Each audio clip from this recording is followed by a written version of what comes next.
안녕하세요, 여러분. 오늘은 정말 중요한 이야기를 해드리려고 합니다. 노후를 완전히 망치는 5가지 돈 씀씀이에 대해 말씀드리겠습니다. 여러분, 혹시 이런 분 주변에 계시지 않으세요?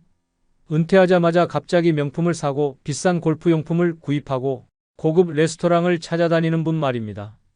처음에는 그동안 고생했으니 이제 좀 누려도 되지 않을까 생각하죠. 하지만 여기서 함정이 시작됩니다.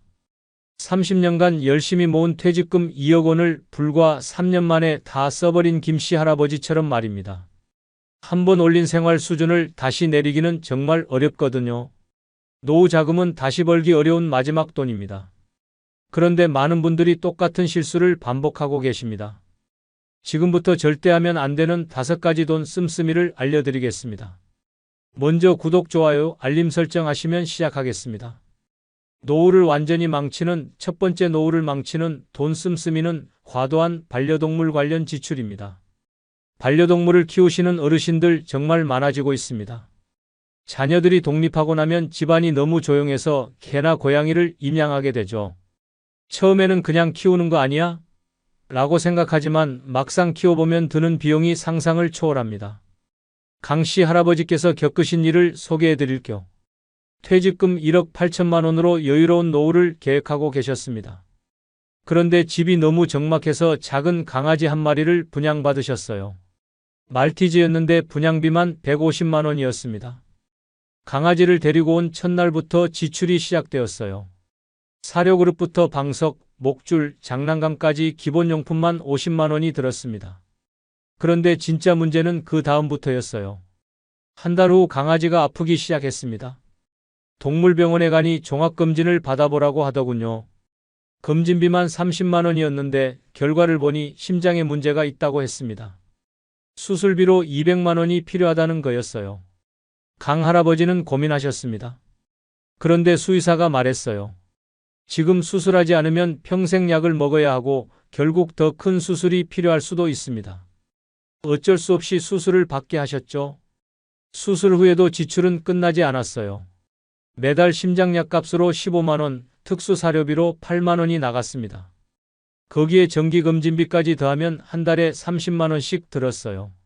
문제는 여기서 그치지 않았습니다. 강아지 미용을 위해 한 달에 한 번씩 펫샵에 가는데 매번 10만 원씩 들었어요. 우리 강아지가 다른 강아지들보다 못하게 보이면 안 되잖아라는 마음에서였죠. 가장 큰 충격은 강아지가 다리를 다쳤을 때였습니다. 계단에서 떨어져서 인대가 끊어졌는데 수술비가 무려 500만 원이었어요. 수의사는 수술하지 않으면 평생 절뚝거릴 것이라고 했습니다. 강 할아버지는 사람도 아닌 강아지 수술에 500만 원이나? 라고 생각했지만 막상 강아지가 아픈 모습을 보니 차마 포기할 수가 없었어요. 결국 대출까지 받아서 수술을 시켰습니다. 수술 후 재활치료도 필요했어요. 물리치료비로 한 달에 20만 원씩 6개월 동안 들었습니다. 집에서도 특별한 관리가 필요해서 마사지 기계, 재활용 계단 등을 사느라 추가로 100만 원이 나갔어요. 이렇게 3년 동안 강아지를 키우면서 든 비용을 계산해보니 놀라웠습니다. 총 1,800만 원이 들어간 것이었어요. 퇴직금의 10%가 강아지 때문에 사라진 셈이었죠. 가장 안타까운 건 강아지가 나이가 들면서 병원비가 더 많이 든다는 사실이었어요. 노견이 되니까 관절염, 백내장, 신장질환 등 각종 질병이 생겼습니다. 매달 병원비만 50만 원 이상 들기 시작했어요. 왜 이런 과도한 지출이 생기는 걸까요?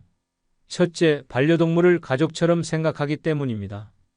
우리 강아지가 아픈데 어떻게 돈을 아끼겠어? 라는 마음이 들어서 무리한 지출을 하게 됩니다. 둘째, 동물병원의 과도한 진료비 때문입니다.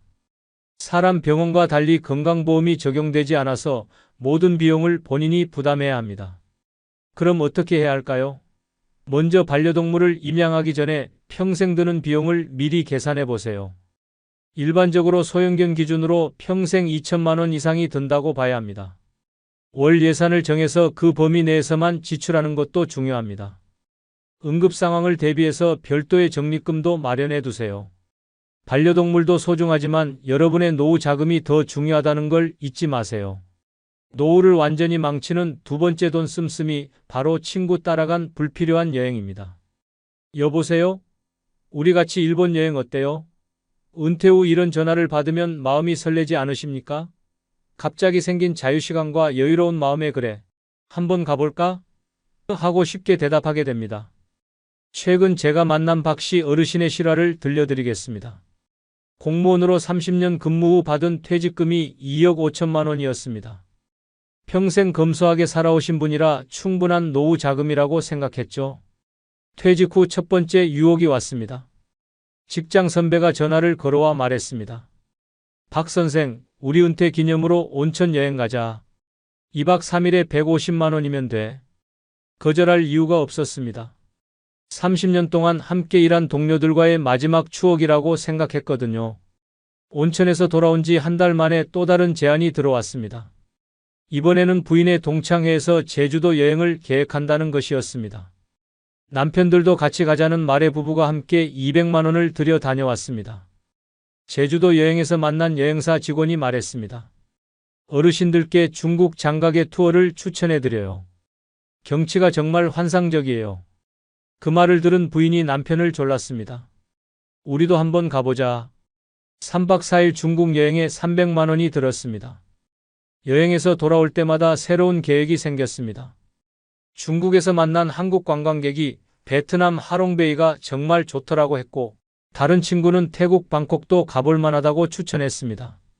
그렇게 6개월 동안 4번의 해외여행을 다녔습니다. 문제는 여행 수준이 점점 높아진다는 것이었습니다. 처음에는 단체 패키지 여행으로 시작했는데 친구들이 나이가 있는데 좀 편하게 다니자며 개별 여행을 제안했습니다. 항공료만 2배로 뛰었고 호텔비도 훨씬 비쌌습니다. 가장 큰 실수는 유럽 여행이었습니다.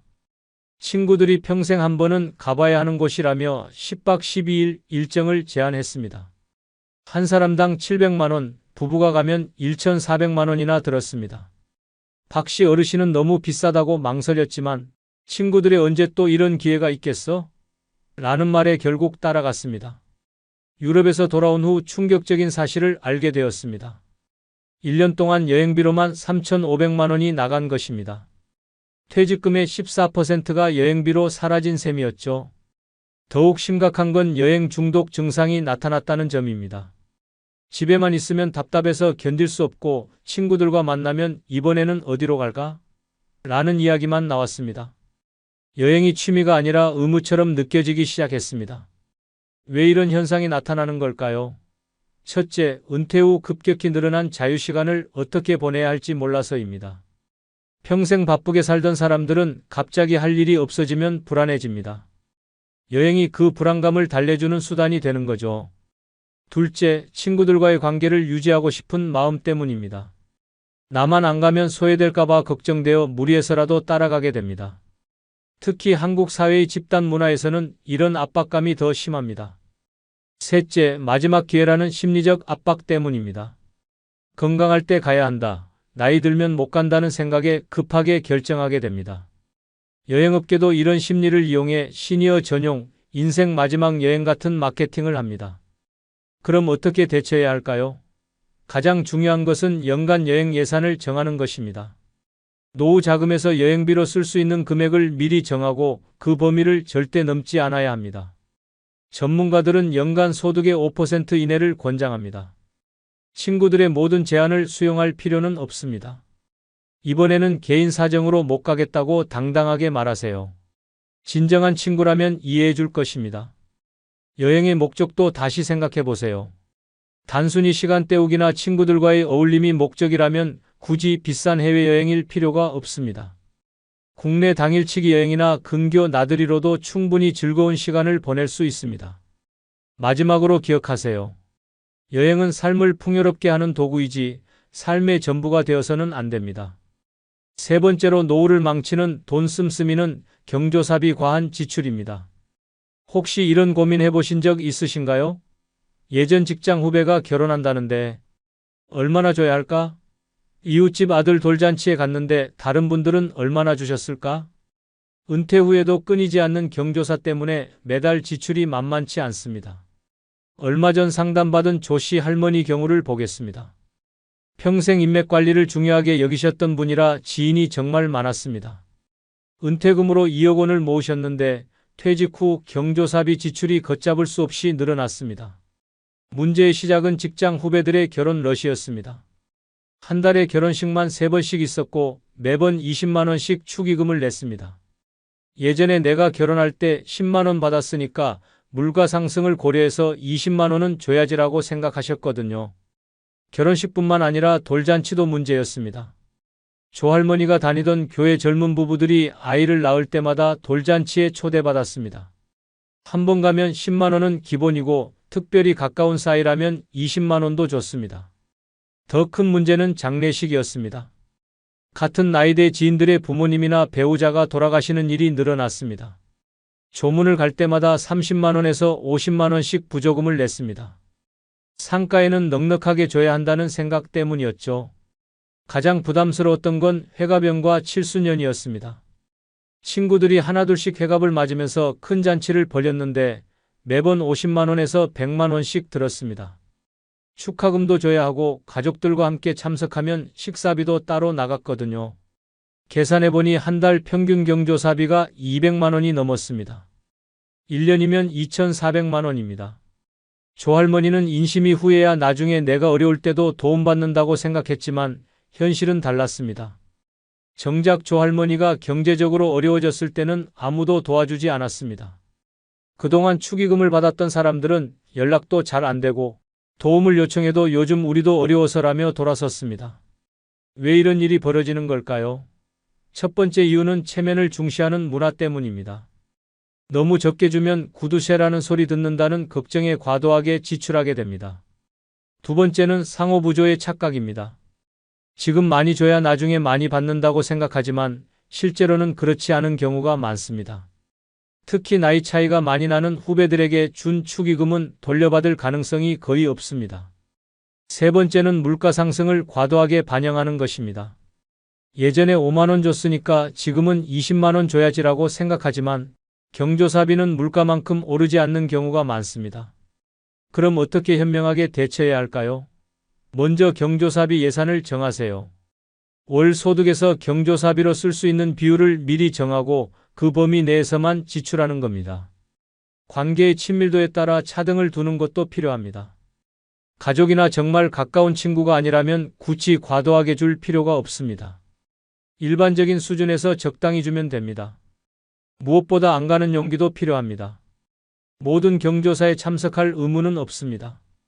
경제적으로 부담된다면 개인 사정으로 참석이 어렵다고 정중하게 양해를 구하세요. 진정한 인간관계는 돈으로 유지되는 것이 아닙니다. 적당한 선에서 마음을 표현하는 것으로도 충분합니다. 노후를 완전히 망치는 네 번째 돈 씀씀이는 바로 자녀와 손주에 대한 각종 지원입니다. 여러분, 이런 말 들어보셨죠? 엄마, 집값이 너무 올라서 대출이 안 돼요. 조금만 도와주세요. 또는 아버지, 우리 애가 영어 학원을 다니고 싶어 하는데 학원비가 부담돼요. 자녀가 이런 말을 하면 부모 마음이 어떻겠습니까? 당장이라도 지갑을 열어주고 싶어집니다. 실제로 제가 만났던 김씨 할머니의 이야기를 자세히 들려드리겠습니다. 이분은 남편과 함께 평생 성실하게 일하며 퇴직금과 연금을 합쳐 총 4억 원의 노후 자금을 마련했습니다. 웬만한 노후는 걱정 없이 보낼 수 있는 금액이었죠. 그런데 문제는 은퇴 직후부터 시작되었습니다. 첫째 아들이 결혼을 앞두고 신혼집 마련을 위해 전세 자금이 부족하다며 도움을 요청했습니다. 평생 한 번뿐인 결혼인데 부모가 도와주지 않으면 누가 도와주겠느냐는 마음으로 8천만 원을 선뜻 내주었습니다. 6개월 후에는 둘째 딸이 첫아이를 낳으면서 상황이 더 복잡해졌습니다. 산후조리원비로 300만 원, 육아용품과 유모차 등으로 500만 원이 필요하다고 했습니다. 첫 손주라는 기쁨에 이것도 흔쾌히 지원했습니다. 그런데 진짜 문제는 그 다음부터였습니다. 손주가 돌이 지나면서 각종 학원을 다니기 시작했는데 매달 영어 유치원비로 80만 원, 피아노와 미술 학원비로 40만 원씩 나가기 시작했습니다.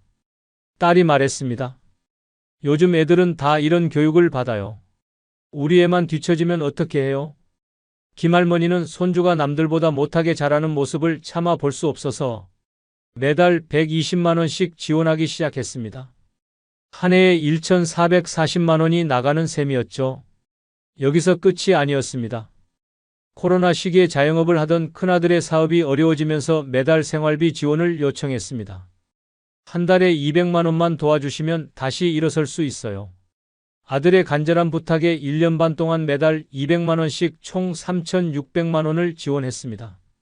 그러는 사이 둘째 딸도 둘째 아이를 낳았습니다. 이번에는 산후도우미비와 육아용품비로 또 800만 원이 필요했습니다. 첫째와 공평하게 해야 한다는 생각에 이것도 지원했습니다. 시간이 지나면서 지출은 계속 늘어만 갔습니다. 큰 손주는 초등학교에 입학하면서 사교육비가 더 많이 들었고 작은 손주도 어린이집을 다니기 시작했습니다. 김할머니는 두 손주의 교육비를 합쳐 매달 200만 원씩 지원하게 되었습니다.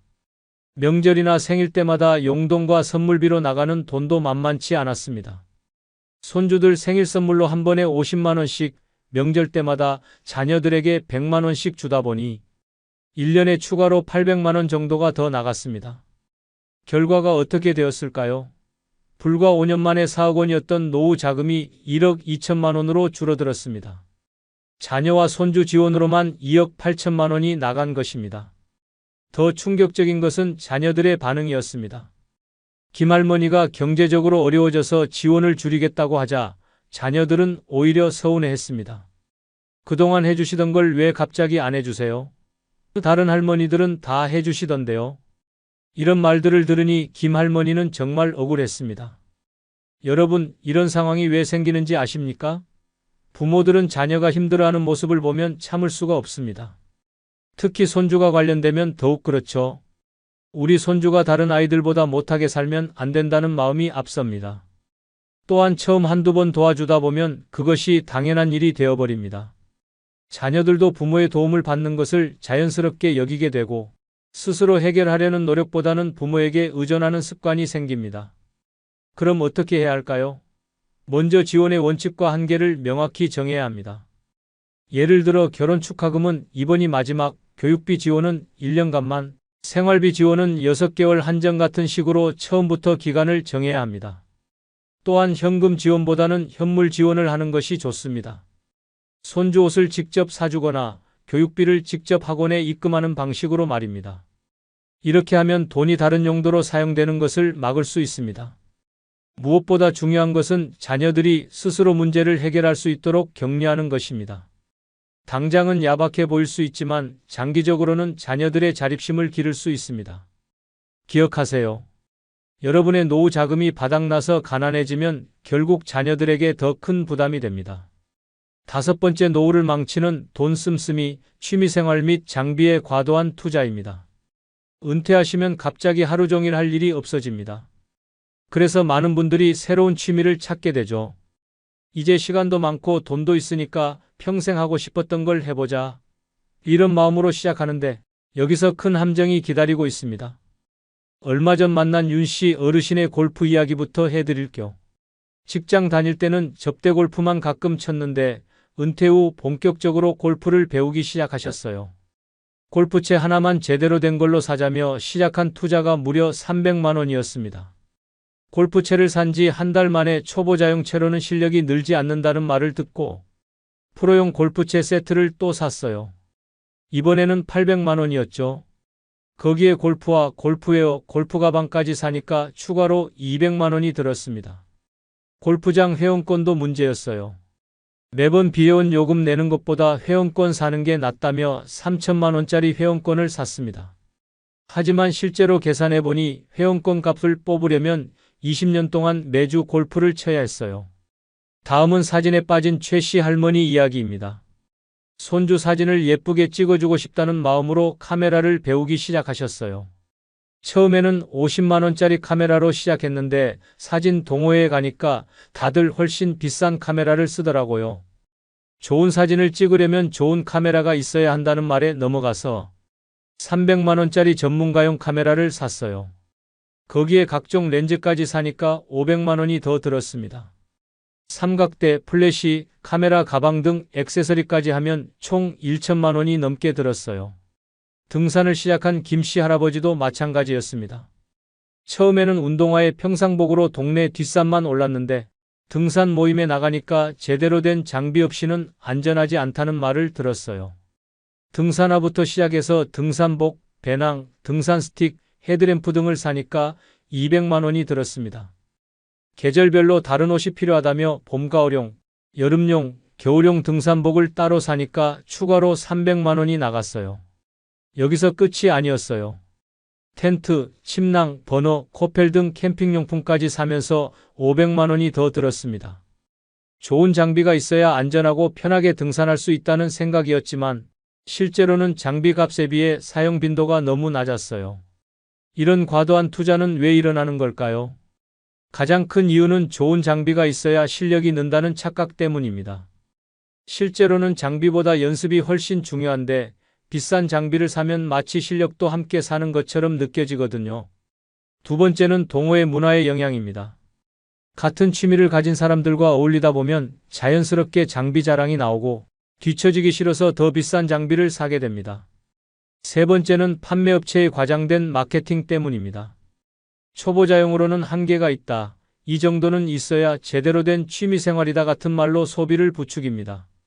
현명하게 취미생활을 즐기려면 어떻게 해야 할까요? 먼저 단계별로 장비를 구입하세요. 처음부터 비싼 장비를 살 필요는 없어요. 기본적인 것으로 시작해서 실력이 늘면 조금씩 업그레이드하는 게 좋습니다. 중고 장비도 적극 활용하세요. 특히 처음 배우는 단계에서는 중고로도 충분합니다. 나중에 정말 필요하다고 판단되면 새 제품을 사면 돼요. 가장 중요한 건 취미생활 예산을 미리 정하는 것입니다. 노후 자금에서 취미생활에 쓸 수 있는 비율을 정하고 그 범위를 절대 넘지 마세요. 기억하세요. 취미생활의 진짜 목적은 즐거움과 건강입니다. 여러분, 지금까지 노후를 망치는 5가지 돈 씀씀이를 살펴봤습니다. 이 모든 상황들의 공통점이 무엇인지 아십니까? 바로 좋은 마음에서 시작된다는 것입니다. 자녀를 사랑하는 마음, 친구들과 어울리고 싶은 마음, 체면을 지키려는 마음 등 모두 나쁜 감정이 아닙니다. 하지만 여기서 중요한 건 균형입니다. 마음은 소중하지만 현실적인 계획이 더 중요합니다. 여러분의 노후 자금은 한정되어 있고 다시 벌기 어려운 마지막 돈이거든요. 계획적인 소비로 진짜 행복한 노후를 만들어 가시기 바랍니다. 마지막으로 좋아요 한 번씩 꾹 눌러주세요. 안녕하세요, 여러분. 오늘 정말 중요한 이야기를 들려드리려고 합니다. 혹시 요즘 무료한 시간이 많아서 고민이신가요? 아니면 건강이 예전 같지 않아서 걱정이 되시나요? 여러분 나이가 들어서도 할 수 있는 좋은 취미가 뭐가 있을까요? 정말 많은 분들이 이런 고민을 하고 계십니다. 젊었을 때 즐겨하던 등산은 이제 무릎이 아파서 힘들고 골프는 비용이 부담되고 독서는 눈이 침침해서 오래 할 수가 없다고 하시죠? 그런데 말입니다. 제가 오늘 여러분께 소개해드릴 이 취미는 정말 놀라운 것입니다. 그리고 아직 구독, 좋아요, 알림 설정 누르지 않은 분들은 꾹꾹 눌러주시기 바랍니다. 돈도 거의 들지 않고 언제 어디서나 할 수 있으며 나이가 들수록 오히려 더 좋아집니다. 더 놀라운 것은 이 취미 하나만으로도 건강, 행복, 사회적 관계까지 모든 것을 얻을 수 있다는 점입니다. 실제로 미국의 한 대학에서 65세 이상 어르신 2만 명을 대상으로 10년간 연구한 결과가 있습니다. 그 결과 노후에 가장 만족도가 높은 취미 1위가 바로 이것이었습니다. 심지어 이 취미를 하시는 분들의 우울증 발병률이 무려 40%나 낮았다고 합니다. 그게 바로 무엇일까요? 바로 걷기 운동입니다. 아, 걷기라고? 하면서 실망하실 수도 있겠지만 잠깐만 기다려보세요. 제가 말하는 걷기는 그냥 아무 생각 없이 걷는 것이 아닙니다. 그런데 본격적으로 걷기 이야기를 하기 전에 먼저 현실적인 문제부터 짚고 넘어가야 할 것 같습니다. 바로 돈 이야기입니다. 요즘 노후 생활에서 가장 큰 걸림돌이 뭔지 아시나요? 바로 경제적인 부담입니다. 생각해 보세요. 골프를 치려면 월 회비만 해도 수십만 원이 들어갑니다. 등산용품을 새로 사려면 몇십만 원은 기본이고요. 친구들과 모임을 가져도 식당비, 카페비가 만만치 않습니다. 심지어 영화 한 편 보러 가는 것도 부담스러운 게 현실이죠. 문화센터 수강료도 만만치 않습니다. 한 달에 5만 원, 10만 원씩 나가다 보면 연금으로는 감당하기 어려워집니다. 여행이라도 가려고 하면 숙박비, 교통비, 식비까지 합쳐서 금방 수십만 원이 나갑니다. 더 안타까운 것은 친구를 만나는 것조차 부담스러워진다는 점입니다. 커피 한 잔 마시는 것도 5,000원, 식사 한 번 하면 2만 원은 기본입니다. 그러다 보니 자연스럽게 사람들과의 만남도 줄어들고 집에만 있게 되죠. 이렇게 돈 때문에 하고 싶은 것들을 포기하다 보면 우울해집니다. 활동량도 줄어들고 사회적 관계도 단절되고 결국 건강까지 나빠지는 악순환이 시작됩니다. 정말 안타까운 현실입니다. 돈이 드는 취미를 가질 때의 치명적인 단점들을 더 자세히 말씀드리겠습니다. 첫째, 경제적 스트레스가 취미의 즐거움을 앗아갑니다. 골프를 치러 갈 때마다 오늘 또 20만 원이 나간다고 생각하면 순수한 즐거움은 사라지고 부담감만 남습니다. 취미가 스트레스의 원인이 되는 것입니다. 둘째, 지속성에 문제가 생깁니다. 처음엔 재미있어서 시작했지만 매달 나가는 비용이 부담스러워지면 자연스럽게 발걸음이 뜸해집니다. 몇 달 하다가 그만두게 되고 결국 돈만 버린 셈이 됩니다. 꾸준함이 생명인 취미에서 이는 치명적입니다. 셋째, 사회적 격차를 느끼게 됩니다. 비싼 취미를 하다 보면 자연스럽게 경제적 여유가 있는 사람들과 어울리게 됩니다. 그런데 나만 경제적으로 뒤처진다면 위축감을 느끼게 되고 결국 소외감을 경험하게 됩니다. 넷째, 건강이 나빠졌을 때 더 큰 문제가 됩니다. 몸이 아프거나 거동이 불편해지면 그동안 투자한 돈이 모두 물거품이 됩니다. 헬스장 회원권도 골프용품도 무용지물이 되는 것입니다. 그런데 바로 여기서 걷기라는 취미가 얼마나 소중한지 알 수 있습니다. 걷기는 돈이 전혀 들지 않습니다. 특별한 장비도 필요 없고 회비도 없고 입장료도 없습니다. 그냥 문만 열고 나가면 됩니다. 신발 하나만 있으면 충분합니다. 그것도 비싼 운동화가 아니라 평소에 신던 편한 신발이면 됩니다. 이보다 경제적인 취미가 또 있을까요? 매일 해도 한 푼도 들지 않는 완벽한 취미입니다. 자, 그럼 이제 본격적으로 걷기가 왜 노후 최고의 취미인지 하나씩 파헤쳐 보겠습니다. 첫 번째, 앞서 말씀드린 것처럼 경제적 부담이 전혀 없다는 점입니다. 다른 취미 활동들과 비교해보면 그 차이가 확연히 드러납니다. 수영을 하려면 수영장 이용료가 필요하고 헬스를 하려면 헬스장 회비를 내야 합니다. 하지만 걷기는 다릅니다. 집 앞 공원, 아파트 단지 내, 심지어 집 안에서도 할 수 있습니다. 두 번째는 시간과 장소에 구애받지 않는다는 것입니다. 문화센터 수업은 정해진 시간에 가야 하고 골프는 예약을 해야 합니다. 하지만 걷기는 언제든 내가 원할 때 할 수 있습니다. 새벽에도 저녁에도 심지어 밤에도 가능합니다. 날씨가 나쁘면 실내에서도 충분히 할 수 있죠. 세 번째, 건강상 이 점이 압도적입니다. 정말 놀라운 수치들을 말씀드리겠습니다. 하버드 의과대학에서 발표한 연구에 따르면 하루 30분씩 걷기만 해도 심장병 위험이 35% 감소한다고 합니다. 당뇨병 위험은 40%나 줄어들고요. 더 놀라운 것은 치매 예방 효과입니다. 규칙적으로 걷는 사람은 그렇지 않은 사람보다 치매 발병률이 무려 50%나 낮다는 연구 결과가 있습니다. 하지만 이것은 시작에 불과합니다. 걷기가 우리 몸에 미치는 건강 효과는 상상 이상입니다. 먼저 심혈관계 건강부터 살펴보겠습니다. 걷기는 심장을 강하게 만들어줍니다. 심장도 근육이기 때문에 운동을 해야 강해집니다. 걸으면 심장이 더 효율적으로 혈액을 펌프질하게 되어 안정시 심박수가 낮아집니다. 이는 심장이 더 적은 노력으로도 충분한 혈액을 공급할 수 있다는 뜻입니다. 혈압 조절 효과도 탁월합니다. 걷기는 혈관을 유연하게 만들어주고 혈액순환을 개선시킵니다. 혈관벽이 부드러워지면 혈압이 자연스럽게 낮아집니다.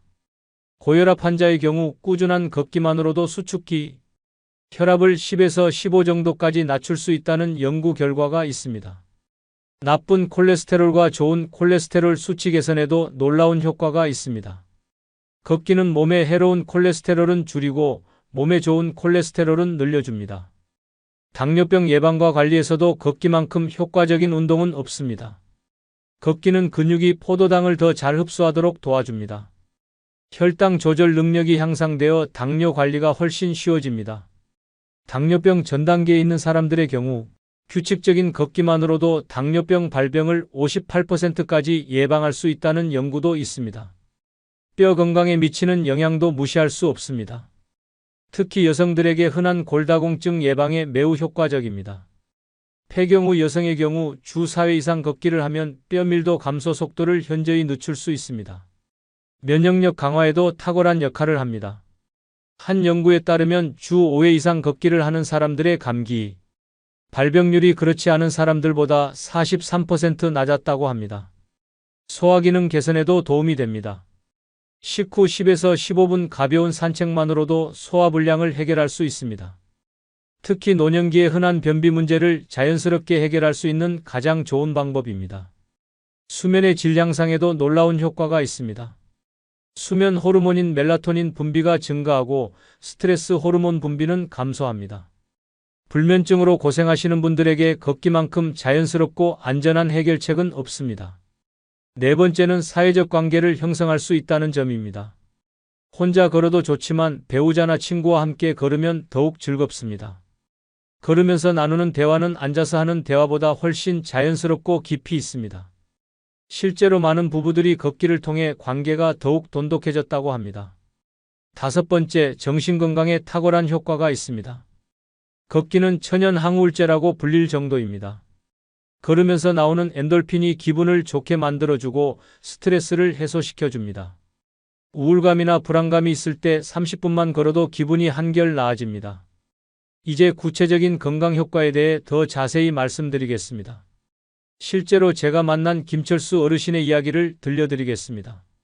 김 어르신은 70세에 고혈압 진단을 받았습니다. 의사는 약물 치료를 권했지만 김 어르신은 걷기를 시작했습니다. 처음엔 10분도 걷기 힘들었지만 꾸준히 하다 보니 한 달 후 혈압이 정상 수치로 돌아왔습니다. 6개월 후에는 약 없이도 건강한 혈압을 유지하고 있습니다. 또 다른 사례는 당뇨병 환자인 박영희 어르신입니다. 혈당 수치가 계속 높아서 고민이 많았는데 매일 40분씩 걷기 시작한 후 3개월 만에 혈당이 정상 범위로 내려왔습니다. 의사도 깜짝 놀랄 정도였다고 합니다. 치매 예방 효과도 정말 놀랍습니다. 미국 피츠버그 대학교 연구팀이 65세 이상 노인 299명을 9년간 추적 조사한 결과 일주일에 72블록 이상 걷는 사람들의 뇌 용량이 그렇지 않은 사람들보다 2배 이상 컸다고 합니다. 뇌 용량이 클수록 인지 능력이 좋고 치매 위험이 낮아집니다. 심장 건강에도 탁월합니다. 영국 심장재단에서 발표한 자료에 따르면 하루 30분 걷기를 6개월 이상 지속한 사람들의 심장 기능이 평균 15% 개선되었다고 합니다. 혈액순환이 좋아지고 심장 근육이 강해지는 효과가 있습니다. 근력과 골밀도 향상에도 도움이 됩니다. 걷기는 체중 부하 운동이기 때문에 뼈를 강화시켜 줍니다. 특히 여성들에게 흔한 골다공증 예방에 매우 효과적입니다. 또한 다리 근육을 강화시켜 균형 감각을 향상시키고 낙상 위험을 줄여줍니다.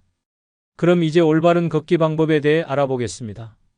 처음 시작하시는 분들은 욕심내지 마세요. 첫 주에는 하루 10분씩만 걸으세요. 너무 빨리 걷지 마시고 평소 걷는 속도보다 조금 빠른 정도면 충분합니다. 숨이 차지 않을 정도로 걸으시면 됩니다. 둘째 주부터는 15분으로 늘려보세요. 셋째 주에는 20분, 넷째 주에는 25분 이렇게 점진적으로 늘려가시면 됩니다. 목표는 하루 30분입니다. 한 번에 30분이 힘들면 15분씩 2번 나누어 걸어도 됩니다. 걸음수로 따지면 하루 8,000보에서 1만 보 정도가 적당합니다. 처음에는 5,000보부터 시작해서 점차 늘려가세요. 요즘은 스마트폰에 걸음수 측정 앱이 있으니 활용해 보시기 바랍니다. 올바른 자세도 중요합니다. 많은 분들이 걸을 때 자세를 신경 쓰지 않는데 올바른 자세로 걸으면 효과가 배가 됩니다. 먼저 고개를 들고 시선은 10m 정도 앞을 보세요. 땅만 보고 걷지 마시고 멀리 보면서 걸으시면 목과 어깨가 편안해집니다. 턱은 살짝 당기고 귀가 어깨 위에 오도록 하시면 됩니다. 어깨는 자연스럽게 내리고 긴장을 풀어주세요. 어깨에 힘이 들어가면 목과 등이 아파집니다. 가슴은 살짝 펴고 등은 곱게 세우시되 너무 경직되지 않게 하세요. 팔은 자연스럽게 흔들어 주시면 되는데 팔꿈치를 90도 정도 구부리고 앞뒤로 흔들어 주세요. 팔을 좌우로 흔들거나 너무 크게 흔들 필요는 없습니다. 발걸음에도 요령이 있습니다. 발 뒤꿈치부터 땅에 닿게 하고 발가락으로 밀어주면서 걸으시면 됩니다. 이렇게 하면 종아리 근육과 허벅지 근육을 고르게 사용할 수 있습니다. 보폭은 자신의 키에서 100cm를 뺀 정도가 적당합니다. 너무 성큼성큼 걷지 마시고 자연스러운 보폭으로 걸으세요. 호흡도 신경 써주세요. 코로 들이마시고 입으로 내뱉으시면 됩니다.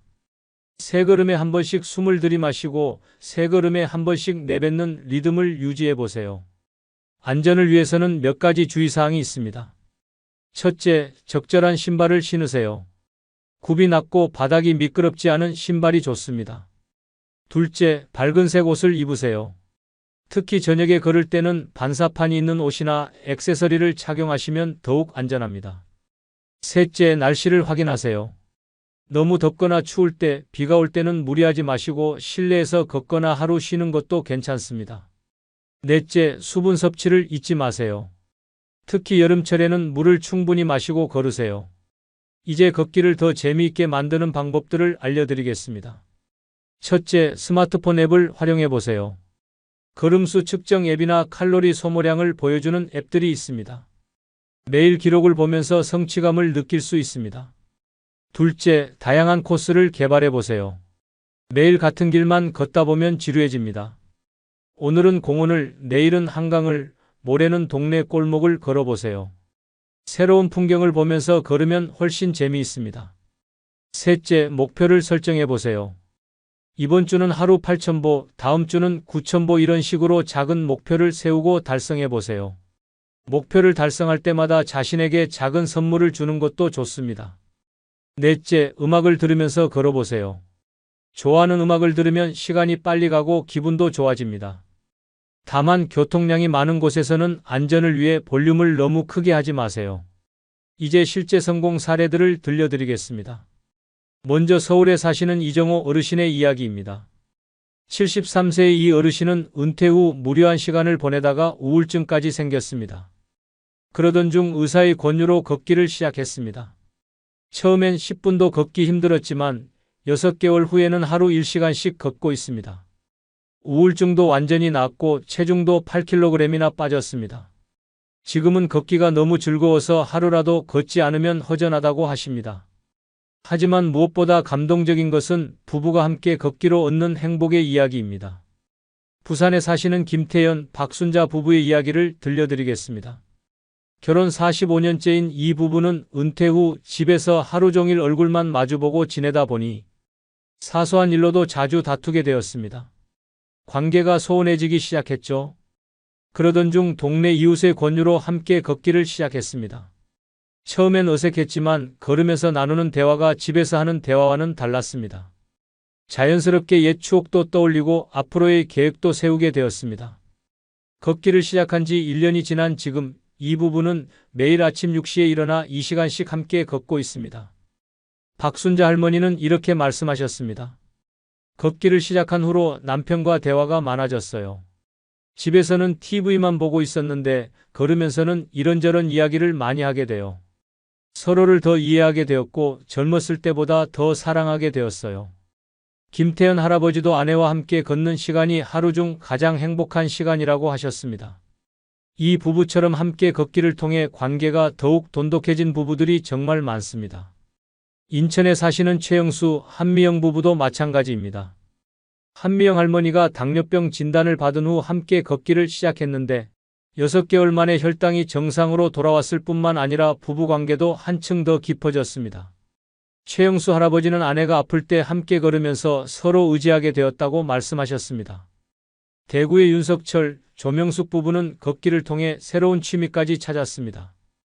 걸으면서 예쁜 풍경을 사진으로 찍기 시작한 것이 지금은 사진 동호회 활동까지 하게 되었습니다.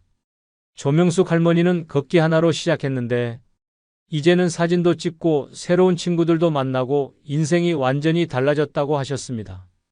광주의 박용석, 김영희 부부는 걷기를 통해 건강뿐만 아니라 경제적 효과도 보았습니다. 이전에는 건강 문제로 병원비가 많이 나갔는데 걷기를 시작한 후 병원 갈 일이 현저히 줄어들었습니다. 김영희 할머니는 병원비로 나가던 돈으로 이제는 가끔 여행도 가고 손자들 용돈도 주고 있다고 웃으며 말씀하셨습니다. 서울의 정현수, 이순희 부부는 걷기를 통해 소통의 기술을 배웠다고 합니다.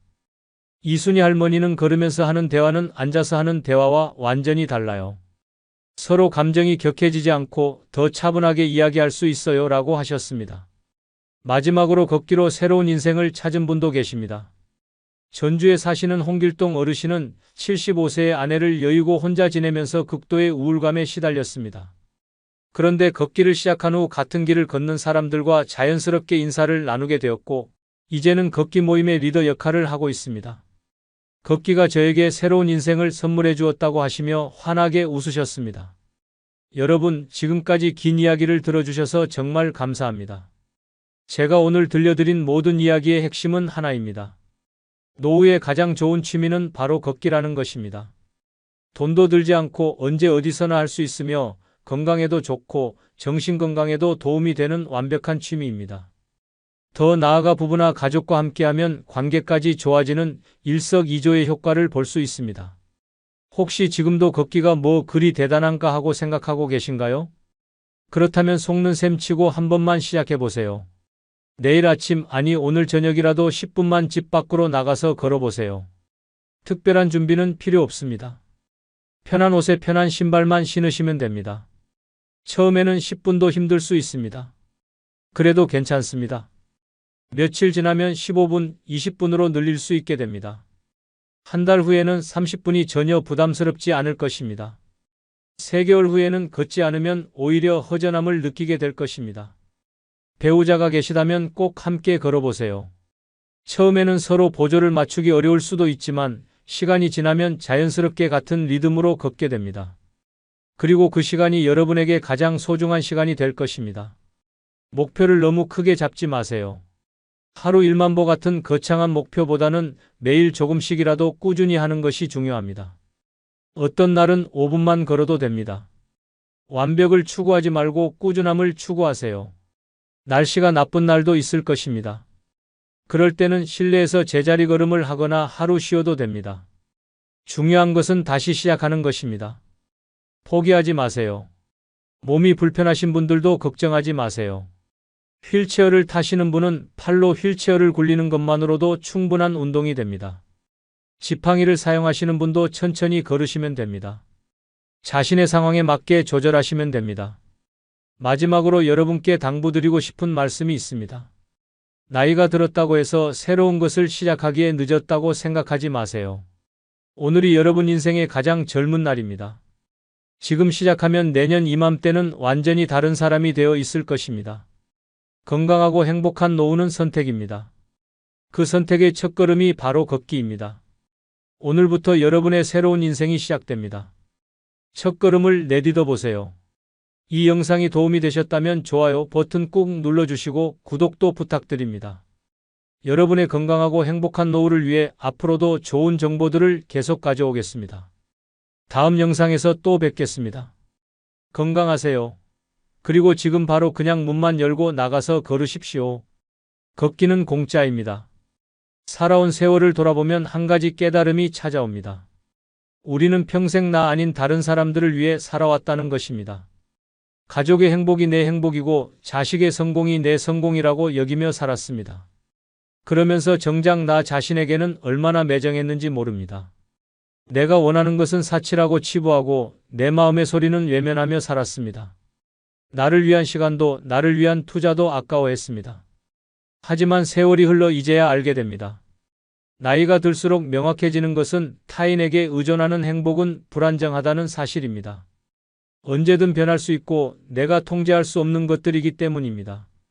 그래서 이제는 나 자신에게서 답을 찾아야 할 때입니다. 자식도 친구도 아닌 오직 나만이 만들어갈 수 있는 진짜 필요한 것들을 지금부터 말씀드리겠습니다. 구독, 좋아요, 알림 설정 꾹 눌러주시면 시작하겠습니다. 첫 번째로 드리고 싶은 말은 나를 귀하게 여기는 마음입니다. 평생 다른 사람을 위해 살아온 우리에게는 이것이 가장 어려운 일일지도 모릅니다. 그동안 가족을 위해, 자식을 위해, 주변 사람들을 위해 살면서 나 자신은 항상 맨 마지막이었습니다. 내가 원하는 것보다는 다른 사람이 원하는 것을 먼저 생각했고 내 감정보다는 다른 사람의 기분을 먼저 살폈습니다. 하지만 이제는 나를 소중히 여겨야 할 때입니다. 나이가 들수록 깨닫게 되는 것은 내가 나를 사랑하지 않으면 아무도 나를 진정으로 사랑해주지 않는다는 사실입니다. 내가 나를 귀하게 여기지 않으면 다른 사람들도 나를 가볍게 여기게 됩니다. 내가 나의 의견을 중요하게 생각하지 않으면 다른 사람들도 내 말을 대수롭지 않게 넘어갑니다. 나를 귀하게 여긴다는 것은 단순히 이기적으로 산다는 뜻이 아닙니다. 내 감정을 인정하고 내 욕구를 존중하며 내 시간을 소중히 여기는 것입니다. 하고 싶지 않은 일에 억지로 끌려가지 않고 내 의견을 당당하게 표현하며 내가 원하는 것을 추구하는 것입니다. 평생 참아왔던 것들을 이제는 참지 않아도 됩니다. 젊을 때는 참는 것이 미덕이라고 배웠습니다. 부모로서 참아야 하고 어른으로서 참아야 하고 가족의 한 사람으로서 참아야 한다고 했습니다. 내 의견보다는 다른 사람의 의견이 우선이었고 내 취향보다는 다른 사람의 취향이 중요했습니다. 내가 하고 싶은 일보다는 가족이 원하는 일을 해야 했습니다. 그렇게 수십 년을 살아왔습니다. 하지만 이제는 다릅니다. 이제는 내 의견을 말할 권리가 있고 내가 원하는 것을 선택할 자유가 있습니다. 하기 싫은 일에 싫다고 말할 수 있고 가고 싶지 않은 곳에 가지 않을 수 있습니다. 이것이 이기적인 것이 아니라 당연한 권리입니다. 평생 다른 사람을 위해 살았으니 이제는 나를 위해 살 차례입니다. 나를 귀하게 여기는 것은 작은 것부터 시작됩니다. 좋은 음식을 먹고 싶으면 먹고 좋은 옷을 입고 싶으면 입고 가고 싶은 곳이 있으면 가는 것입니다. 누구에게 허락받을 필요도 없고 눈치 볼 필요도 없습니다. 내 돈으로 내가 원하는 것을 사고 내 시간을 내가 원하는 대로 쓰는 것은 너무나 당연한 일입니다. 또한 나를 귀하게 여긴다는 것은 내 감정을 솔직하게 표현하는 것입니다. 기분이 좋지 않을 때는 좋지 않다고 말하고 화가 날 때는 화가 난다고 표현하는 것입니다. 평생 참고 모든 것을 감수해왔지만 이제는 그럴 필요가 없습니다. 내 감정을 숨기고 다른 사람 기분만 맞춰주며 살 이유가 없습니다. 나이가 들수록 시간은 더욱 소중해집니다. 젊을 때는 시간이 무한정 있는 것처럼 느껴졌지만 이제는 남은 시간이 한정되어 있다는 것을 압니다. 그런데 그 소중한 시간을 여전히 다른 사람 눈치 보고 참으며 보낼 수는 없습니다. 이제는 정말 내가 원하는 것, 내가 좋아하는 것, 내가 즐거워하는 것에 시간을 써야 합니다. 나를 귀하게 여기는 마음은 하루아침에 생기지 않습니다. 평생 습관처럼 다른 사람을 먼저 생각해왔기 때문에 나를 먼저 생각하는 것이 어색하고 미안할 수도 있습니다. 하지만 조금씩 연습하면 됩니다. 작은 것부터 내 의견을 표현하고 내가 원하는 선택을 하면서 점점 나를 소중히 여기는 마음을 키워나가면 됩니다. 실제로 제가 아는 한 분의 이야기를 들려드리겠습니다. 올해 70세가 된 이분은 평생 직장과 가족을 위해서만 살았습니다. 회사에서는 상사 눈치를 보며 야근도 마다하지 않았고 집에서는 가족들이 원하는 모든 것을 해주려고 노력했습니다. 본인이 뭘 좋아하는지 뭘 원하는지조차 생각해 볼 시간이 없었습니다. 취미생활도 없었고 친구들과 만나는 시간도 아까워했습니다. 그런데 몇 년 전 건강에 문제가 생기면서 생각이 바뀌었습니다. 병원에 입원해 있으면서 지금까지 자신이 어떻게 살아왔는지 돌아보게 되었습니다. 그때 깨달은 것은 평생 다른 사람만 챙기고 살았지 정작 자신은 돌보지 못했다는 사실이었습니다. 퇴원 후부터는 달라지기 시작했습니다. 먼저 평생 하고 싶었던 등산을 시작했습니다. 가족들이 위험하다고 말려도 안전하게 준비해서 꾸준히 산에 오릅니다.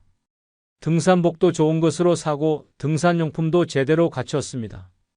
예전 같으면 그 돈이 아까워서 못했을 일입니다. 또한 오랫동안 연락하지 못했던 친구들과도 다시 만나기 시작했습니다. 한 달에 한 번씩 모임을 갖고 가끔은 여행도 함께 갑니다. 가장 큰 변화는 가족들과의 관계입니다. 예전에는 가족들이 부탁하는 모든 일을 다 들어줬지만 이제는 할 수 있는 것과 할 수 없는 것을 분명히 구분합니다. 몸이 힘들 때는 힘들다고 말하고 바쁠 때는 바쁘다고 말합니다. 처음에는 가족들이 당황했지만 지금은 오히려 더 존중해주고 배려해줍니다. 무엇보다 본인이 훨씬 행복해졌습니다. 나를 소중히 여기고 내가 원하는 대로 살기 시작하니까 마음도 편해지고 삶의 만족도도 높아졌습니다. 두 번째로 꼭 필요한 것은 바로 건강한 몸입니다. 젊을 때는 몸이 아프면 하루 이틀 쉬면 금세 나았습니다. 밤늦게 일해도 다음날 아침이면 괜찮았고 조금 무리해도 큰 문제 없이 지낼 수 있었습니다. 그런데 나이가 들수록 몸은 정직하게 반응합니다.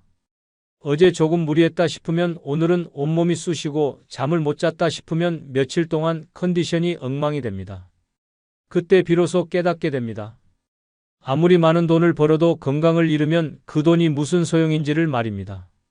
최고급 병원에 가도 이미 망가진 몸은 예전으로 돌아가지 않습니다. 비싼 약을 먹어도 한번 생긴 만성질환은 평생 따라다닙니다. 맛있는 음식도 소화가 안 되면 독이 되고 아름다운 풍경도 몸이 아프면 고통스럽기만 합니다. 평생 모은 재산으로도 젊었을 때의 그 건강한 몸 하나 살 수 없다는 것이 인생의 아이러니입니다. 이런 상황이 되면 돈이 많아도 자식이 잘 살아도 친구가 많아도 소용없습니다. 내 몸이 아프면 아무것도 할 수 없기 때문입니다. 건강할 때는 당연하게 여겼던 것들이 얼마나 소중한지 모릅니다. 아침에 일어나서 몸이 개운한 것, 하루 종일 어디 하나 아프지 않은 것, 밤에 푹 잠들 수 있는 것, 이 모든 것이 사실은 큰 축복입니다.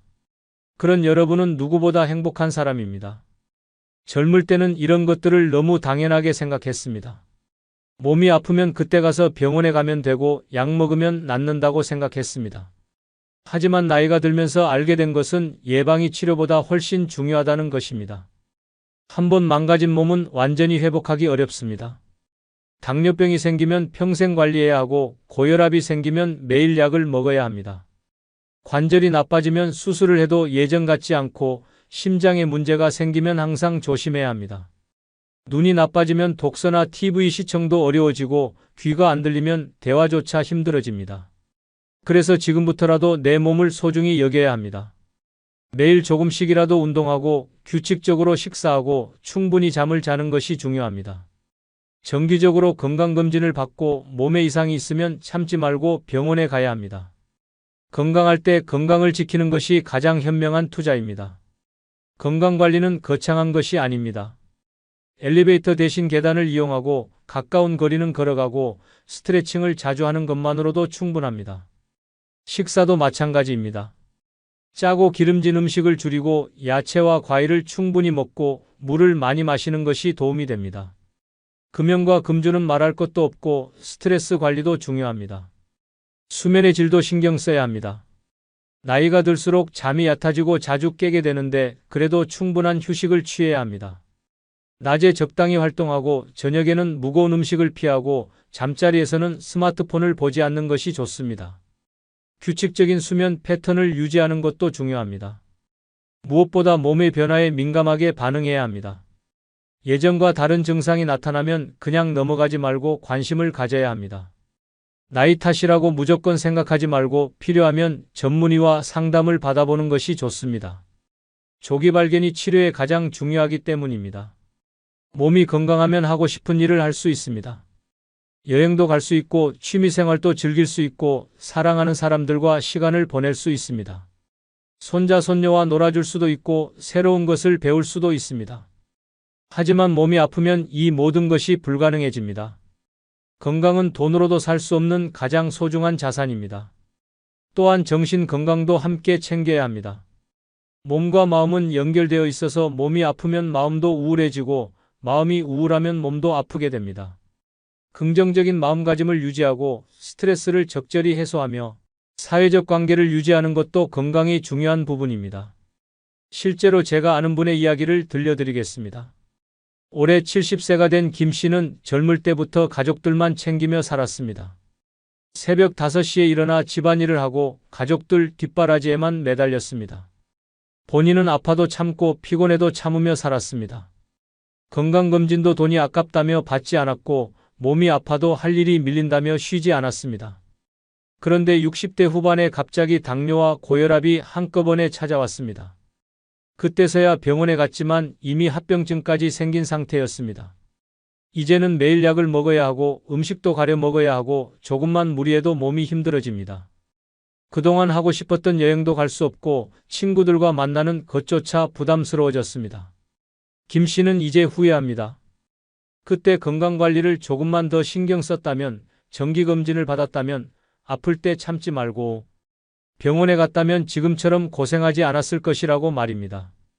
자식들은 다 성공해서 잘 살고 있지만 정작 본인은 아픈 몸으로 고생하고 있습니다. 돈도 있고 자식들도 효도하지만 몸이 아프니까 아무것도 즐길 수 없다고 합니다.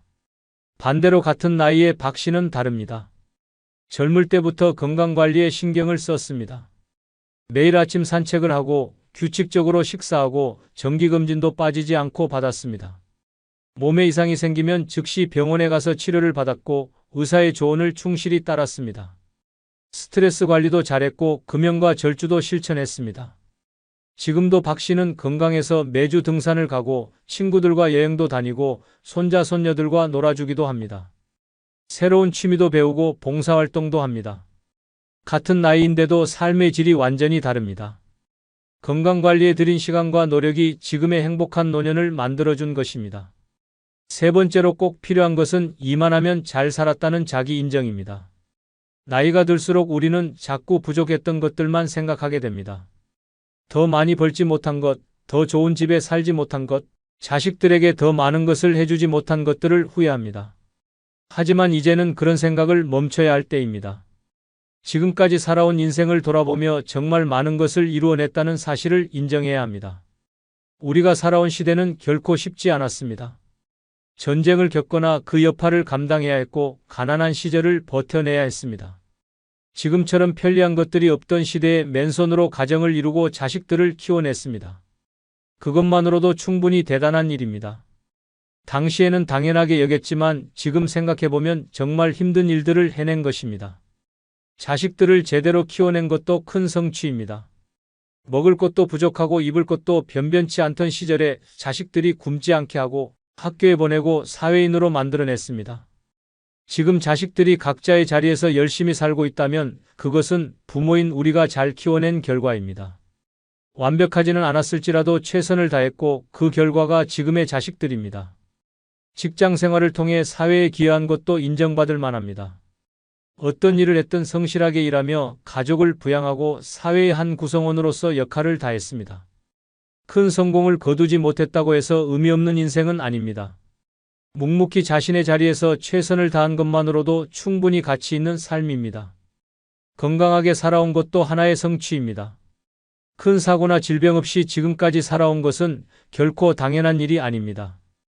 건강을 지키기 위해 나름대로 노력했고 위험한 상황들을 잘 피해왔기 때문에 가능한 일이었습니다. 지금 이 순간 숨을 쉬고 있고 걸을 수 있고 생각할 수 있다는 것 자체가 감사할 일입니다. 좋은 인간관계를 만들어 온 것도 인정받을 만합니다. 가족과의 관계, 친구와의 관계, 동료와의 관계를 통해 서로 도우며 살아왔습니다. 때로는 갈등도 있었고 어려움도 있었지만 결국은 화해하고 이해하며 관계를 유지해 왔습니다. 이런 관계들이 있었기에 외롭지 않게 살 수 있었고 힘든 순간들을 버텨낼 수 있었습니다. 무엇보다 지금까지 포기하지 않고 살아온 것 자체가 위대한 일입니다. 살면서 수많은 좌절과 실망을 겪었을 것입니다. 계획했던 일들이 뜻대로 되지 않았고 기대했던 것들이 이루어지지 않았을 것입니다. 하지만 그때마다 다시 일어나서 계속 살아왔습니다. 그 자체가 엄청난 용기이고 의지력입니다. 남과 비교하지 말고 내 인생을 봐야 합니다. 다른 사람이 더 성공한 것처럼 보일 수 있지만 그들도 나름의 고민과 어려움이 있었을 것입니다. 겉으로 보이는 것이 전부가 아닙니다. 내가 겪은 어려움, 내가 이겨낸 시련, 내가 이룬 성취들은 다른 사람과 비교할 수 없는 나만의 소중한 경험입니다. 완벽한 인생은 없습니다. 누구나 후회하는 일들이 있고 다시 할 수 있다면 다르게 하고 싶은 일들이 있습니다. 하지만 그런 실수와 후회들조차 인생의 일부입니다. 그것들을 통해 배우고 성장했고 더 성숙한 사람이 되었습니다. 모든 경험이 지금의 나를 만든 소중한 과정이었습니다. 이제는 자신을 인정하고 격려해야 할 때입니다. 그동안 정말 고생 많았다고, 어려운 시절을 잘 버텨줘서 고맙다고, 최선을 다해 살아줘서 고맙다고 스스로에게 말해주어야 합니다. 남들이 인정해주지 않아도 상관없습니다. 가장 중요한 것은 내가 나를 인정하는 것입니다. 실제로 제가 아는 한 분의 이야기를 들려드리겠습니다. 올해 72세가 된 김 어르신은 평생 자신을 인정하지 못하고 살았습니다. 농사를 지으며 가족을 부양했지만 늘 부족하다고 생각했습니다. 자식들을 대학까지 보냈지만 더 좋은 대학에 보내지 못했다고 후회했습니다. 작은 집이나마 마련했지만 더 큰 집에 살지 못한다고 아쉬워했습니다. 그러다가 몇 년 전 동창회에서 오랜만에 만난 친구들과 이야기를 나누면서 생각이 바뀌었습니다. 어떤 친구는 사업에 실패해서 집을 잃었고 어떤 친구는 자식과 연락이 끊어져서 혼자 살고 있었습니다. 또 어떤 친구는 큰 병을 앓고 있었습니다. 그때 깨달았습니다. 자신이 얼마나 많은 것을 가지고 있는지, 얼마나 잘 살아왔는지를 말입니다. 집은 작지만 가족들이 모두 건강하게 살고 있고 돈은 많지 않지만 생활하는 데 큰 어려움이 없습니다. 자식들은 모두 착하게 자라서 각자의 가정을 이루고 살고 있고 손자, 손녀들도 건강하게 크고 있습니다. 본인도 큰 병 없이 건강하게 지내고 있습니다. 이 모든 것이 당연한 것이 아니라 정말 감사한 일이라는 것을 깨달았습니다. 그 이후로 김 어르신은 달라졌습니다. 예전에는 항상 부족한 것만 생각했는데 이제는 가진 것에 감사하며 삽니다. 자식들에게도 더 이상 미안해하지 않습니다. 최선을 다해서 키웠고 그 결과 모두 건강하고 착하게 자랐으니 충분히 잘한 것이라고 생각합니다. 친구들을 만나면 서로의 인생을 격려해주고 지금까지 살아온 것만으로도 대단하다고 말해줍니다. 가장 큰 변화는 마음이 편해졌다는 것입니다. 예전에는 늘 무언가에 쫓기는 기분이었고 더 많이 해야 한다는 부담감이 있었습니다. 하지만 이제는 이만하면 충분히 잘 살았다는 생각에 마음이 평온합니다. 남은 인생은 부담감 없이 여유롭게 살고 싶다고 합니다. 그동안 정말 고생 많이 했으니 이제는 좀 쉬어도 된다는 생각입니다. 네 번째로 꼭 필요한 것은 지나간 일에 미련을 두지 않는 단념입니다. 나이가 들수록 우리는 과거의 일들을 자꾸 떠올리게 됩니다. 그때 다른 선택을 했다면 어땠을까? 그때 다른 길을 갔다면 지금보다 더 나았을까 하는 생각들이 머릿속을 맴돕니다. 하지만 이런 생각들은 현재의 행복을 방해할 뿐입니다. 이제는 과거에 얽매이지 말고 현재에 집중해야 할 때입니다. 지나간 일들에 대한 후회는 끝이 없습니다. 젊을 때 다른 직업을 선택했다면, 다른 사람과 결혼했다면, 다른 곳에 투자했다면, 자식들을 다르게 키웠다면 하는 생각들이 끊이지 않습니다. 하지만 이런 생각들은 아무런 도움이 되지 않습니다. 시간을 되돌릴 수 없고 이미 벌어진 일들을 바꿀 수도 없기 때문입니다. 과거에 대한 미련은 현재의 소중한 시간을 빼앗습니다. 이미 지나가버린 일들을 계속 생각하느라 지금 이 순간의 행복을 놓치게 됩니다. 아름다운 풍경을 보면서도 과거의 아쉬움을 생각하고 가족과 함께 있으면서도 예전의 실수를 떠올립니다. 이렇게 살면 현재도 과거도 모두 불행해집니다. 단념한다는 것은 포기한다는 뜻이 아닙니다. 받아들인다는 뜻입니다. 과거에 일어난 일들을 그대로 인정하고 받아들이는 것입니다. 좋았던 일도 나쁘던 일도 모두 내 인생의 일부였다고 받아들이는 것입니다. 그런 일들이 있었기에 지금의 내가 있다고 생각하는 것입니다. 모든 선택에는 대가가 따릅니다.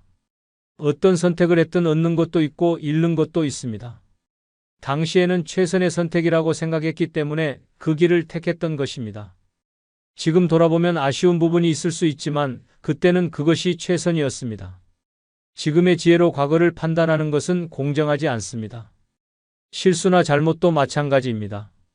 누구나 살면서 실수를 하고 잘못된 선택을 합니다. 그것이 인간입니다. 중요한 것은 그 실수를 통해 배우고 성장했다는 것입니다. 실수가 없었다면 지금의 지혜도 없었을 것입니다. 아픈 경험들이 나를 더 깊이 있는 사람으로 만들어 주었습니다. 타인에 대한 원망도 내려놓아야 합니다. 누군가가 나에게 상처를 주었거나 피해를 주었을 수 있습니다. 하지만 그 원망을 계속 품고 있으면 상처받는 것은 나 자신입니다. 상대방은 이미 그 일을 잊고 살고 있을 텐데 나만 혼자서 고통받고 있는 것입니다. 용서한다는 것은 상대방을 위한 것이 아니라 나 자신을 위한 것입니다. 과거의 성공에 대한 집착도 버려야 합니다. 예전에 잘 나가던 시절을 자꾸 떠올리며 지금과 비교하는 것은 의미가 없습니다. 그때는 그때이고 지금은 지금입니다. 과거의 영광에만 매달려 있으면 현재의 가능성을 놓치게 됩니다. 나이에 맞는 새로운 즐거움과 보람을 찾아야 합니다. 단념하는 것은 체념하는 것과 다릅니다. 체념은 모든 것을 포기하고 무기력해지는 것이지만 단념은 받아들이고 앞으로 나아가는 것입니다.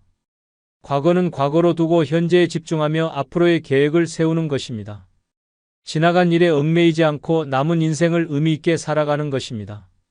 나이가 들수록 시간은 더욱 소중해집니다. 젊을 때는 시간이 무한정 있는 것처럼 느껴졌지만 이제는 한정되어 있다는 것을 압니다.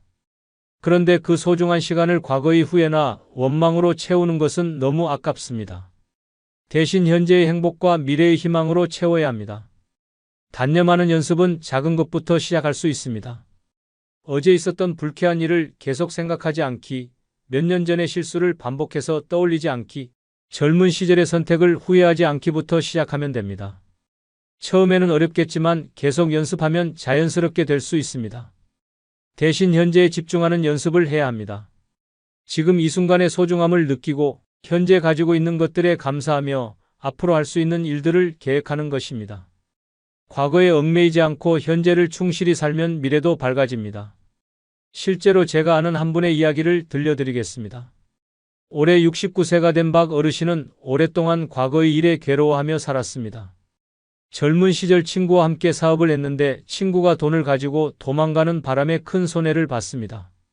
그 일로 인해 가족들에게도 고생을 시켰고 경제적으로 어려운 시기를 겪어야 했습니다. 박 어르신은 그 일을 평생 후회했습니다. 그 친구를 믿지 말았어야 했다는 생각, 다른 선택을 했다면 지금쯤 더 잘 살고 있었을 것이라는 생각에 시달렸습니다. 그 친구에 대한 원망도 커서 밤에 잠을 이루지 못하는 날이 많았습니다. 가족들과 함께 있을 때도 마음 한구석에는 항상 그 일에 대한 분노와 후회가 자리 잡고 있었습니다. 이런 상태가 수십 년간 계속되다가 몇 년 전 큰 변화가 있었습니다. 우연히 TV에서 본 프로그램에서 한 스님이 하신 말씀이 마음에 와닿았습니다. 과거에 매달리는 것은 죽은 사람을 붙잡고 있는 것과 같다는 말씀이었습니다. 이미 지나간 일을 계속 붙잡고 있으면 현재도 죽은 것이나 마찬가지라는 뜻이었습니다. 그때부터 박 어르신은 달라지기 시작했습니다. 그 일을 완전히 잊을 수는 없지만 그것에 매달리지 않으려고 노력했습니다. 그 친구를 용서한다는 생각보다는 그 일 자체를 받아들이려고 했습니다.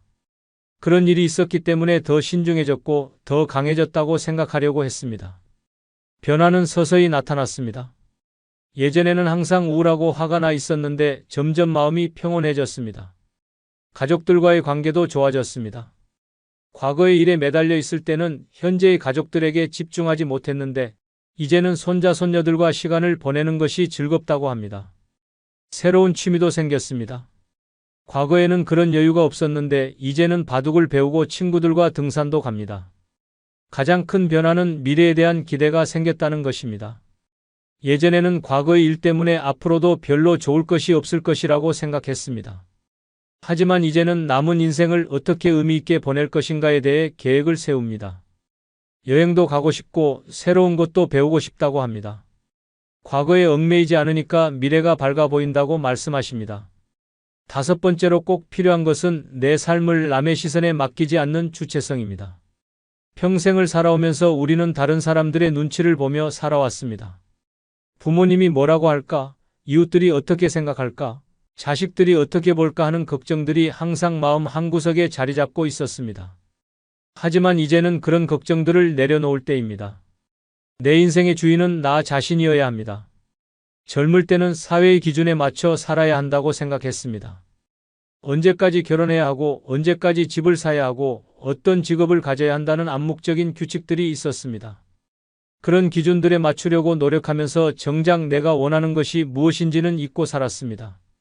남들이 좋다고 하는 것을 따라하고 남들이 하는 대로 하면서 안전하다고 생각했습니다. 하지만 나이가 들면서 깨닫게 되는 것은 그런 기준들이 절대적이지 않다는 사실입니다. 누구나 자신만의 인생을 살고 있고 각자에게 맞는 방식이 따로 있습니다. 남들에게는 좋은 것이 나에게는 맞지 않을 수 있고 나에게 좋은 것이 남들에게는 이상하게 보일 수 있습니다. 그것이 자연스러운 일입니다. 특히 나이가 들수록 다른 사람들의 시선이 덜 중요해집니다. 젊을 때는 또래들과 비교당하는 것이 민감한 문제였지만 이제는 그런 경쟁에서 벗어날 수 있습니다. 누가 더 성공했는지, 누가 더 잘 사는지 하는 비교는 의미가 없습니다.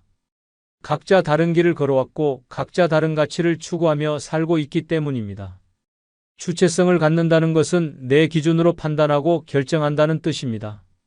다른 사람들의 조언은 들을 수 있지만 최종 결정은 내가 내리는 것입니다. 내가 좋아하는 것을 선택하고 내가 원하는 방식으로 살아가는 것입니다. 남들이 이상하게 생각하더라도 나에게 맞다면 그것으로 충분합니다. 옷을 입는 것부터 시작해서 작은 선택들에서부터 주체성을 발휘할 수 있습니다. 남들이 나이에 맞지 않는다고 해도 내가 좋아하는 색깔의 옷을 입을 수 있습니다. 유행에 뒤떨어진다고 해도 내가 편한 스타일을 고집할 수 있습니다. 이런 작은 선택들이 모여서 나만의 삶을 만들어갑니다. 취미생활에서도 마찬가지입니다. 나이가 들어서 새로운 것을 배우는 것이 늦었다고 생각할 필요가 없습니다. 하고 싶은 것이 있다면 시작하면 됩니다. 남들이 뭐라고 하든 상관없습니다. 내가 즐겁고 의미 있다고 생각한다면 그것으로 충분합니다.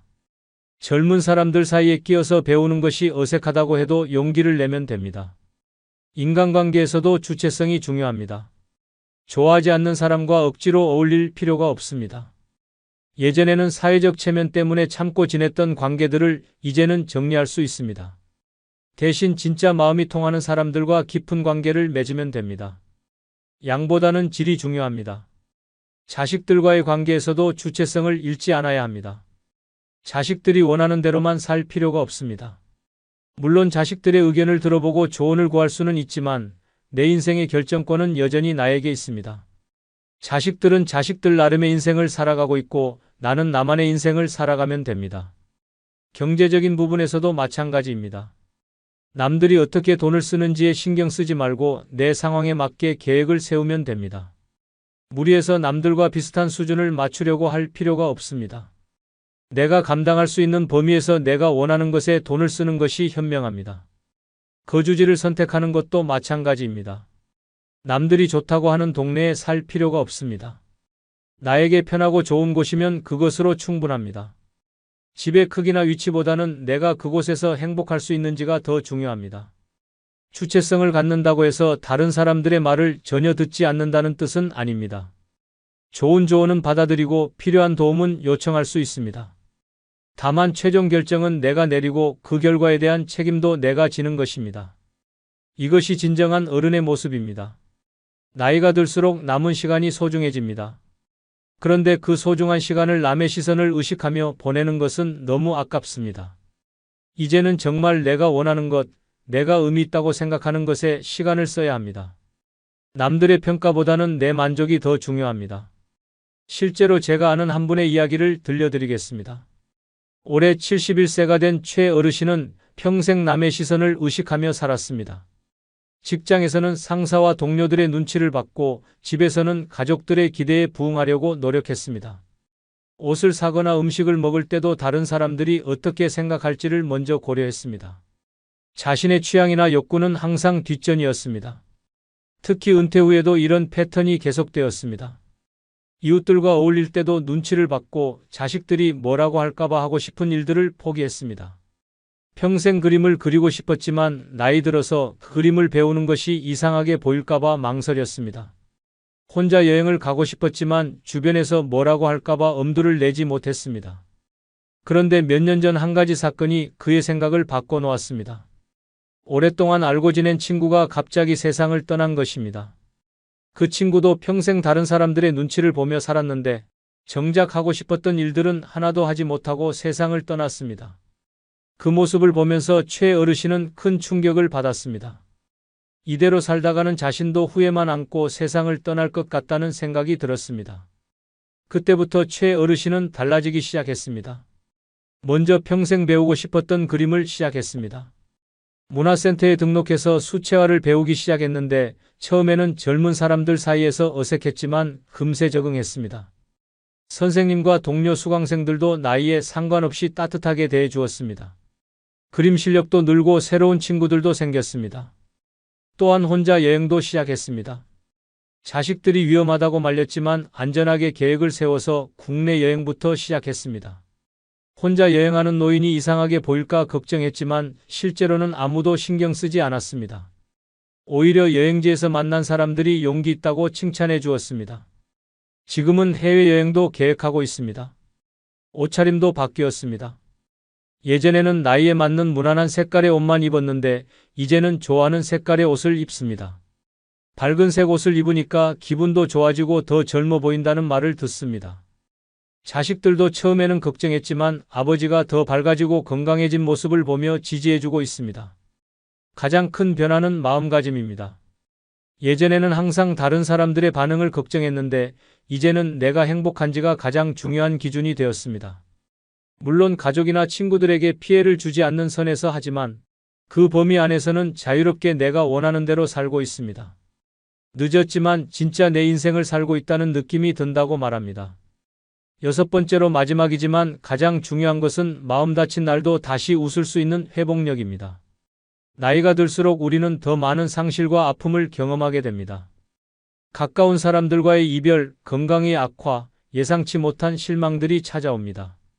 젊을 때는 시간이 많아서 상처를 천천히 치유할 수 있었지만 이제는 그럴 여유가 많지 않습니다. 그래서 빨리 회복하고 다시 일어설 수 있는 힘이 더욱 소중합니다. 회복력이라는 것은 상처받지 않는다는 뜻이 아닙니다. 상처받을 때 빨리 일어설 수 있는 능력을 말합니다. 마음이 다쳤을 때 그 상처에 오래 머물러 있지 않고 다시 앞으로 나아갈 수 있는 힘입니다. 이것은 타고나는 것이 아니라 경험을 통해 길러지는 능력입니다. 지금까지 수많은 어려움을 극복해온 우리에게는 이미 그런 힘이 쌓여 있습니다. 나이가 들면서 겪게 되는 상실들은 젊을 때의 그것과는 다릅니다. 동갑내기 친구들이 하나둘 세상을 떠나고 몸이 예전 같지 않다는 것을 실감하게 됩니다. 자식들이 독립하면서 느끼는 공허함, 은퇴 후 찾아오는 무력감도 새로운 형태의 상실입니다. 이런 것들은 자연스러운 인생의 과정이지만 받아들이기는 쉽지 않습니다. 하지만 우리에게는 이미 많은 경험이 있습니다. 지금까지 살아오면서 수없이 많은 어려움을 겪었고 그때마다 다시 일어섰습니다. 젊은 시절의 시련, 경제적 어려움, 가족 간의 갈등, 직장에서의 좌절 등을 모두 견뎌냈습니다. 그런 경험들이 지금의 회복력을 만들어 주었습니다. 회복력을 기르는 첫 번째 방법은 관점을 바꾸는 것입니다. 나쁜 일이 생겼을 때 그것이 끝이라고 생각하지 말고 하나의 과정이라고 받아들이는 것입니다. 모든 것에는 시작이 있으면 끝이 있고 어려운 시기가 있으면 좋은 시기도 있습니다. 지금 힘들다고 해서 앞으로도 계속 힘들 것은 아닙니다. 감정을 억누르지 않는 것도 중요합니다. 슬플 때는 슬퍼하고 화날 때는 화내도 됩니다. 나이가 들었다고 해서 감정을 숨기거나 참을 필요가 없습니다. 오히려 감정을 솔직하게 표현하고 받아들일 때 더 빨리 회복할 수 있습니다. 감정을 억누르면 마음속에 쌓여서 더 큰 문제가 될 수 있습니다. 작은 기쁨들을 찾는 연습도 필요합니다. 큰 행복을 기다리지 말고 일상에서 작은 즐거움들을 발견하는 것입니다. 맛있는 음식을 먹는 것, 좋아하는 음악을 듣는 것, 예쁜 꽃을 보는 것 같은 소소한 일들에서 기쁨을 찾으면 됩니다. 이런 작은 기쁨들이 모여서 큰 행복이 됩니다. 몸의 건강을 챙기는 것도 마음의 회복력과 직결됩니다. 규칙적인 운동, 충분한 수면, 균형 잡힌 식사는 몸뿐만 아니라 마음의 건강에도 도움이 됩니다. 몸이 건강하면 스트레스를 견디는 능력도 높아지고 우울한 기분에서 벗어나기도 쉬워집니다. 사람들과의 연결도 중요합니다. 혼자서 모든 것을 감당하려고 하지 말고 필요할 때는 도움을 요청해야 합니다. 가족이나 친구들과 이야기를 나누는 것만으로도 마음이 한결 가벼워질 수 있습니다. 같은 또래의 사람들과 만나서 서로의 경험을 나누는 것도 큰 위로가 됩니다. 새로운 것을 배우거나 시도하는 것도 회복력을 기르는 좋은 방법입니다. 새로운 취미를 시작하거나 새로운 사람들을 만나면서 삶의 활력을 불어넣을 수 있습니다. 나이가 들었다고 해서 새로운 도전을 포기할 필요는 없습니다. 오히려 새로운 경험들이 삶을 더 풍성하게 만들어줍니다. 감사하는 마음도 회복력을 높여줍니다. 힘든 상황에서도 감사할 일들을 찾아보는 것입니다. 건강하게 살고 있다는 것, 사랑하는 사람들이 있다는 것, 지금까지 살아온 것 자체가 감사할 일입니다. 감사하는 마음을 가지면 부정적인 감정에 빠져 있는 시간이 줄어듭니다. 무엇보다 중요한 것은 완벽하지 않아도 괜찮다는 것을 받아들이는 것입니다. 항상 강할 필요는 없고 항상 웃을 필요도 없습니다. 때로는 약해져도 되고 때로는 슬퍼해도 됩니다. 그런 자신을 받아들이고 사랑할 때 진정한 회복력이 생깁니다. 실제로 제가 아는 한 분의 이야기를 들려드리겠습니다. 올해 74세가 된 정할머니는 몇 년 전 큰 시련을 겪었습니다. 평생 함께 살아온 남편이 갑작스럽게 세상을 떠난 것입니다. 50년 가까이 함께 살면서 모든 것을 함께 해왔는데 하루아침에 혼자가 되었습니다. 처음에는 너무 큰 충격으로 아무것도 할 수 없었습니다. 몇 달 동안은 집에만 있으면서 사람들을 만나는 것도 피했습니다. 음식도 제대로 먹지 않았고 밤에는 잠을 이루지 못했습니다. 자식들이 걱정해서 함께 살자고 했지만 거절했습니다. 혼자 있고 싶다는 생각뿐이었습니다. 친구들이 찾아와도 만나기 싫어했고 외출도 거의 하지 않았습니다. 그런데 몇 개월 후 작은 변화가 시작되었습니다. 어느 날 창문을 열고 밖을 내다보니 아파트 화단에 예쁜 꽃들이 피어 있었습니다. 그 꽃들을 보면서 오랜만에 마음이 조금 따뜻해지는 것을 느꼈습니다.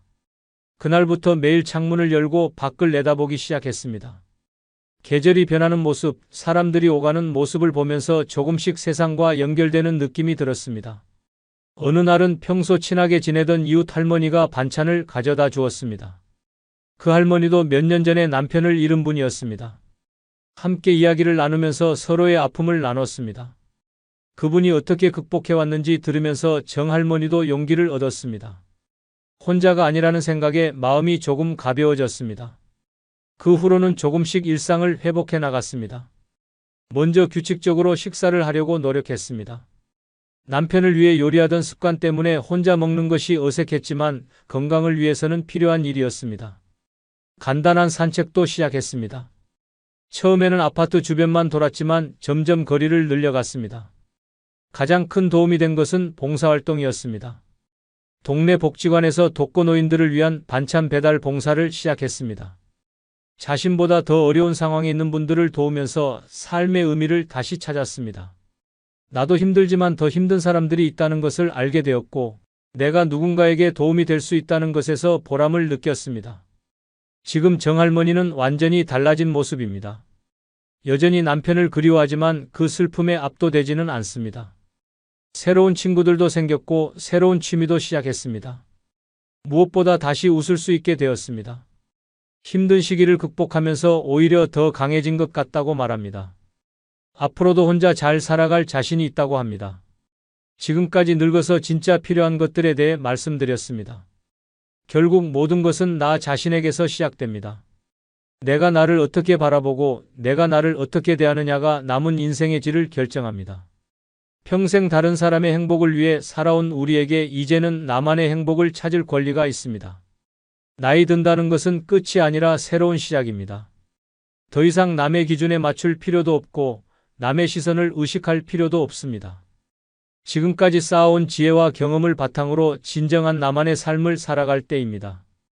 여러분의 남은 인생이 가장 자유롭고 아름다운 시간이 되길 바랍니다. 여러분 모두 건강하고 행복하세요.